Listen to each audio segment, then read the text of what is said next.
quads, we tend to neglect stretching there, especially in yoga.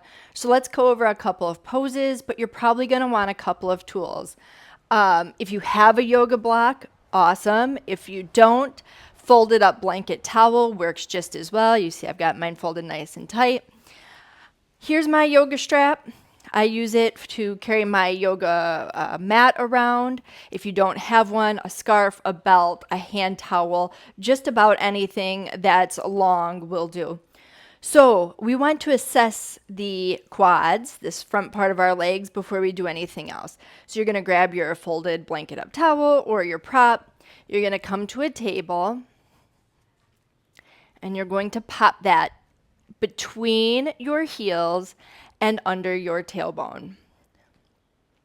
So I gave you the stretch before for shins and ankles. It is a great shins and ankle stretch, but it's going to tell you a lot about the bend in your knee, how it feels, and the knee bend relationship to the quad. So we're starting to open things up and we're getting a feel for our knees here. So that's step one. Nice and light. We can use that body awareness, and this is a beginning pose that sometimes I throw in the beginning of class, especially with something under the seat, because it ensures we're not going too far in or putting too much pressure on our legs.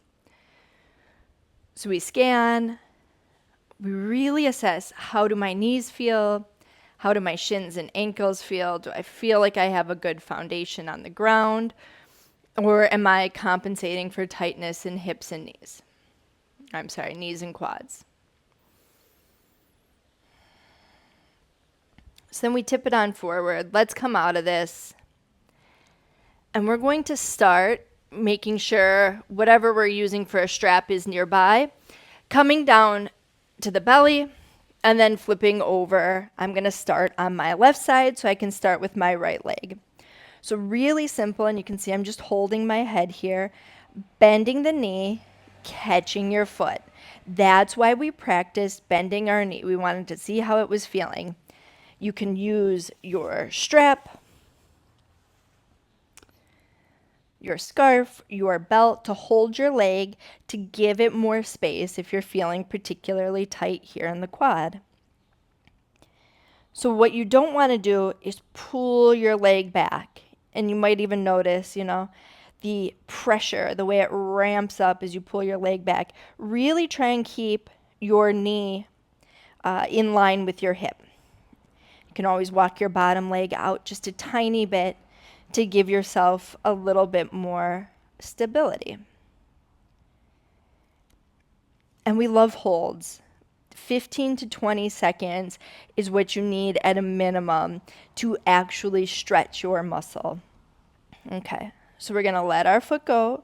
We're going to set it down. We're going to change out our feet. So now our right leg comes in front, or our top leg, and our bottom bends. This is our cat pulling tail. It's going to feel similar. And I'm going to turn around here. So you're using either your hand or your strap to grab your foot. This is going to bring the stretch a little bit lower in the leg.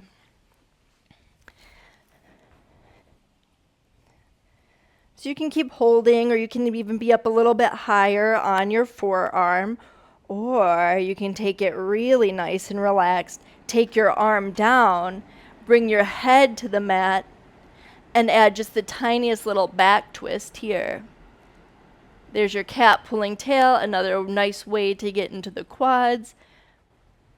We'll release. So don't forget, what you do on the left, you've got to do on the right. So I'll have my yogis kind of come through their belly. Oftentimes we'll take a pose here. Today we're going to go right to the other side, catch our head. So we're bending our top leg first. Remember, bottom leg can go out a little bit further for stability.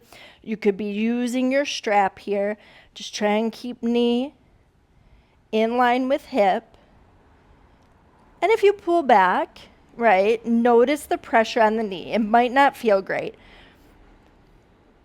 especially if you are a neglected quads person. So I'm letting my foot go. I'm bringing it out to the front. I'm bending the bottom. So the knee is going to come back more. And this, right? We talk about alignment, aligning knee with hip, but there's also angle play. Right angles tend to put the least amount of pressure on your joints. And you can see that I'm at a slightly different angle in this pose. The way I'm holding my foot, my hip.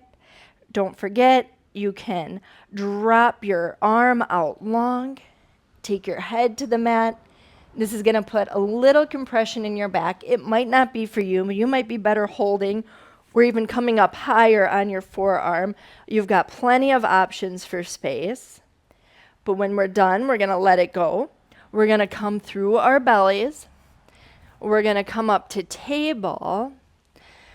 Give our toes a curl under, lift our seat, downward facing dog. Just a couple pedals here because that gives you nice balance in the backs of the legs. Our final quad stretches. Let's start by taking our right foot between our hands, setting left knee down. This is where I like to talk about angles and stacked joints again.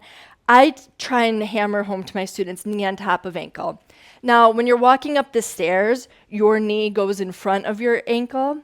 It's not that it's unsafe, but if the knee's in front, it definitely is putting more pressure, so it might not work for your body. And then if your knee collapses in, that's when you're really setting yourself up for injury. So if you don't quite have the strength in the inner thigh yet, no worries. Just stick with the stack. That's it. That's why I hammer home the stack. It's not necessarily that you need to be there. It just puts us at the least amount of risk. So we got knee on top of ankle. A lot of these quad stretches you're going to feel in your hips, the front of your hips. And you'll notice a little quad stretch here. Okay. So you can, if this is within your practice, you can come up onto your knee. You could bend your back foot, catch it with your hand or your strap sub. If that's a little bit too far, you can keep your hand on the mat and add a little twist. Just be mindful here that you're going to feel something in your glutes. It's going to be a different sensation. It might feel a little pressury on the knee. So always you're finding what's good in your body. We come out, and why don't we step back into our down dog, right? Because that was kind of compression in our hamstrings. We'll take a couple pedals. Left foot pulls through. We like knee on top of ankle, remember, but most importantly, we don't want our knee collapsing in. We're exploring, right?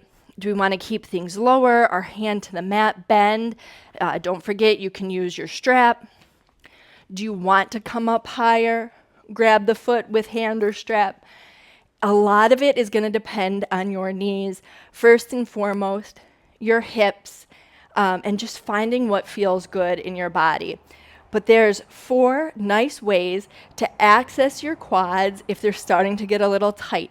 And if you're someone that does a lot of hamstring stretches in your practice, you're going to be contracting your quads, so you're going to want to counter it with some of these poses.